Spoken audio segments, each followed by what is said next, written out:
మనకు కావాలంటే కూర్చోవచ్చు. అది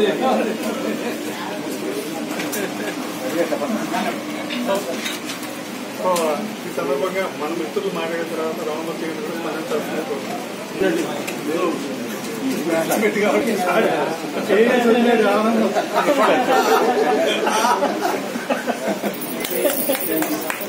పొద్దున గారు అన్నాడు, రామమూర్తి గారు అన్నాడు.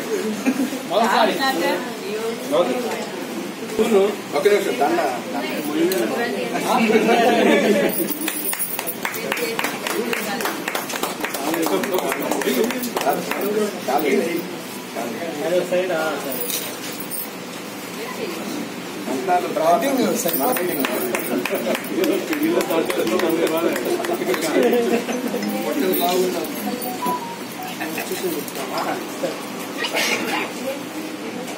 నేను కూడా యాక్చువల్లీ జూన్ లో రిటైర్ అవ్వాలి. ఎందుకంటే నా యాక్చువల్ మంత్ జూన్.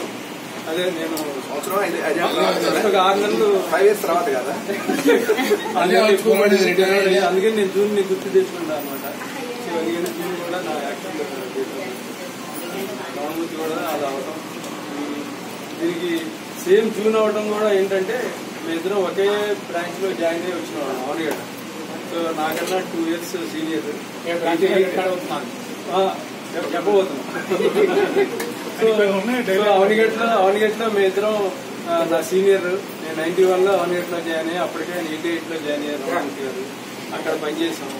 ఇప్పుడు కొండగారు అన్నట్టు తర్వాత అనుకోకుండా మళ్ళీ ఇక్కడ ఈ బ్రాంచ్ లోనే మళ్ళీ విజయవాడ బ్రాంచ్ లో ఒకే చోట డెవలప్మెంట్ ఆఫీసర్ కానీ కలిసి మళ్ళీ ఇంచుమించి 20 ఏళ్ళు పనిచేయడం జరిగింది.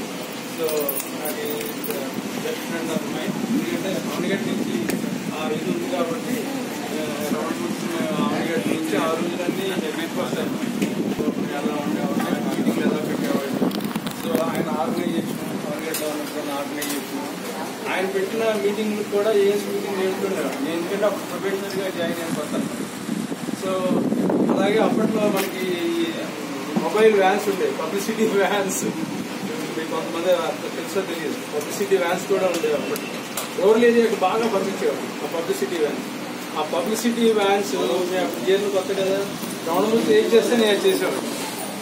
ఆ పబ్లిసిటీ వ్యాన్ అతను ఏ ఊళ్ళో పెడితే ఆ ఊళ్ళో నేను కూడా వెళ్ళిపోయాడు. అక్కడ నాకు ఏఎస్ లేకపోయినా నాది ఎక్కువ అవనిగడ్డ, నాగాలంక, కోడూరు సైడ్ ఎక్కువ నా ఆర్గనైజేషన్ ఉండేది. ఇతను అంతా తలపల్లి, ఘంటసాల అటు సైడ్ ఉండేది. అయినా కూడా నేను అక్కడికి అటెండ్ అవడం.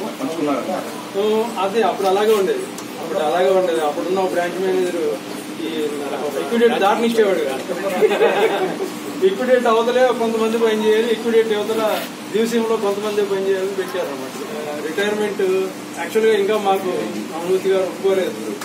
చక్కగా ఈవినింగ్ ఒక పెద్ద మీటింగ్ లాగా పెట్టాల్సిన క్యాండిడేషన్ అనమాట. అంతటి ఇలా పైపు సింప్లిసిటీ ఇన్ నేచర్. ఏదో పోలీసుకోవడం కానీ లేకపోతే ఏదో సంథింగ్ అది అడ్వర్టైజింగ్ ఆయన దూరంగా ఉన్నారు. సో ఆయన కూడా ఎక్సలెంట్ ఆర్గనైజేషన్ అండ్ ఊరికే ఒకే మామూలుగా అదే మనం ఎవరన్నా బీసెంట్ రోడ్ లో ఈచ్ అండ్ ఎవ్రీ షాప్ ఎవరన్నా కవర్ చేసామో నా డౌట్. అదే గవర్నమెంట్ ఆఫీసర్ మనం బీసెంట్ రోడ్ లో ఉన్నాం. మన బ్రాంచ్ బీసెంట్ రోడ్ లో మన ఏజెన్సీ కోసం దానికోసం ఈచ్ అండ్ ఎవ్రీ షాప్ వెళ్ళి మన ఏజెన్సీ కోసం ఎవరన్నా అడిగాము. సో అంతటి హార్డ్ వర్కింగ్ అందులో నో డౌట్. ఎందుకంటే అప్పట్లో మా తెలిసి బండి మీద ఎలా తిరిగేవాడు. అది ఎవరికైనా విజయవాడ అక్కడికి ఎక్కడుంటే అక్కడికి అంతటి హార్డ్ వర్కింగ్ నేచర్ ఉండేది. అదే ఆయనకి బ్రహ్మాండంగా ప్లస్ పాయింట్ అయింది. And excellent organisation.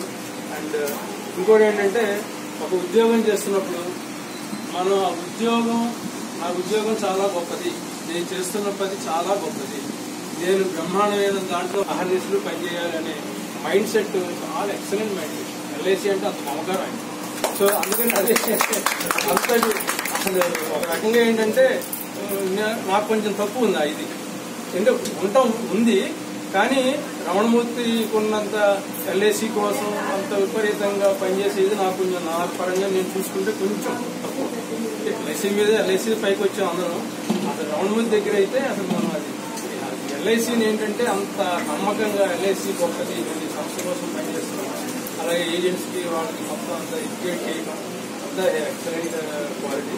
అందుకే ఇది very suitable candidate for continuing LIC 100%. So that's why Lika is 100% suitable for Ramamurthy garu.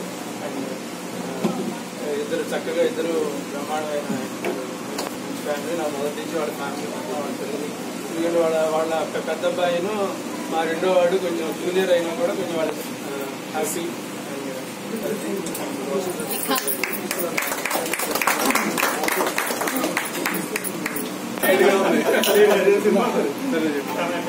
అత్యంత బాధాకరమైన రోజు నా మటుకు నాకైతే. ఎందుకంటే ఒక పెద్ద అన్నయ్య లాగా, ఒక గురువు లాగా నాకు ఏ డౌట్ వచ్చినా ఫస్ట్ వెళ్ళేది రమణమూర్తి గారి దగ్గరికి.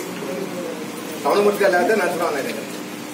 ఈ రెండు విషయాలు ఏదైనా ఎన్బీలో నేను ఇంగ్లీష్లో పూర్తి మ్యాథ్స్లో వీక్ కాబట్టి నేను ఖచ్చితంగా అవన్నీ వాళ్ళ గైడెన్స్ తీసుకుంటూ ఉంటాను. నిజంగా ఒక డెవలప్మెంట్ ఆఫీసర్ జాబ్ అంటే ఏంటి ఎవరైనా అడిగితే నేను ఎప్పుడో మాట చెప్తాను. నేను ఒక దుర్గం, నాదొక స్వర్గం, అనర్గళం అనితర సాధ్యం నా మాట. నేను ఒక దుర్గం, నేను ఒక పెద్ద కోట లాంటి వాడిని. నాదొక స్వర్గం, నాది నా ప్రపంచం, నా ఏజెంట్స్, ఇది ఒక డిఫరెంట్ ప్రపంచం. అనర్గళం అనితర సాధ్యం నా మార్గం. ఈ జాబ్ ఇంకెవరు చేయలేదు. ప్రపంచంలో అత్యంత కష్టమైన జాబ్ ఏదైనా ఉందంటే డెవలప్మెంట్ ఆఫీసర్ జాబ్. ఎందుకనంటే ఒక 25 ఏళ్ళు 30 ఏళ్ళు వయసు వచ్చిన ఒక వ్యక్తిని మనకి రోడ్డు మీదో బజార్లోనో లేకపోతే ఏదో ఒక రిఫరెన్స్ ద్వారా అభిషేక్ ఒక రిఫరెన్స్ ద్వారా ఇక్కడికి వచ్చి అతని యొక్క యాటిట్యూడ్ ని మార్చి మన ఎల్ఐసికి తగినట్టు, ముఖ్యంగా ఎల్ఐసి ఏజెన్సీ అంటే మోస్ట్ రిజెక్షన్ జాబ్. అంత రిజెక్షన్ జాబ్ ని చక్కగా అద్భుతంగా చేసి ఎండిఆర్టీలుగా తయారు చేయడం, ఒక క్లబ్ మెంబర్లుగా తీర్చిదిద్దడం, అతను ఒక ఎర్నింగ్ గా మార్చడం అనేది ప్రపంచంలో ఇంకెవరు చేయలేదు. ప్రపంచంలో ఇంకెవరికి సాధ్యం కాదు. ఒకే ఒక డెవలప్మెంట్ ఆఫీసర్కే సాధ్యం. డెవలప్మెంట్ ఆఫీసర్కే మాత్రమే సాధ్యం. ఇప్పుడు నాకు అదే బాధ. ఎందుకు బాధ అంటే ఈ దేశంలో పులులు నశించిపోతా ఉన్నాయి. అలాగే డెవలప్మెంట్ ఆఫీసర్ క్యాడర్ కూడా రాను ఇంకా తగ్గిపోతుంది. ఈ క్యాడర్ ముఖ్యంగా ఇలాంటి రమణమూర్తి గారు లాంటి వాళ్ళు పెద్ద వాళ్ళందరూ రిటైర్ అయిపోతూ ఉంటాయి. ఇవాళ కనుక డివిజన్ లో కూడా చూస్తే ఎంబీ వాసు గారు, తాల్వాస్ కేదార్నాథ్ గారు, ఇట్లా పెద్ద వాళ్ళందరూ రిటైర్ అయిపోతున్నారు. కొన్నాళ్ళకి వీళ్ళు ఒక చామ్ తీసుకొచ్చారు. డెవలప్మెంట్ ఆఫీసర్ అంటే ఒక చామ్, ఒక గ్రేటెస్ట్ జాబ్ గా దాన్ని మార్చి దాని యొక్క డెఫినేషన్ మార్చిన ఈ వ్యక్తులందరూ కూడా నిజంగా రిటైర్ అయిపోతుంటే బాధ అనిపిస్తూ ఉంటుంది. కానీ సంతోషం ఏంటంటే రమణమూర్తి గారు మాతోనే ఉంటారు, దగ్గరలోనే ఉంటారు. ఎప్పటికీ కూడా you are always my think tank and our think tank sir. మీరు ఎప్పుడు కూడా ఇది ఏవో కొన్ని ఫెడరేషన్ సందర్భంగా పై లెవెల్లో తీసుకున్న నిర్ణయాలు ఉంటాయి. అవి వ్యక్తిగతంగా మేమేం చేయలేండి. ఎప్పుడు కూడా మేము మీతోనే ఉంటాం. మీరు మాకు ఎప్పుడు కూడా గురువు గారే. సో మీ రిటైర్మెంట్ లైఫ్ ఇంకా బ్రహ్మాండంగా బాగా జరగాలని, మీరు అనుకున్నట్లుగా మీరు ఏదైతే కోరుకున్నారో అది జరగాలని కోరుకుంటూ I wish you all the best.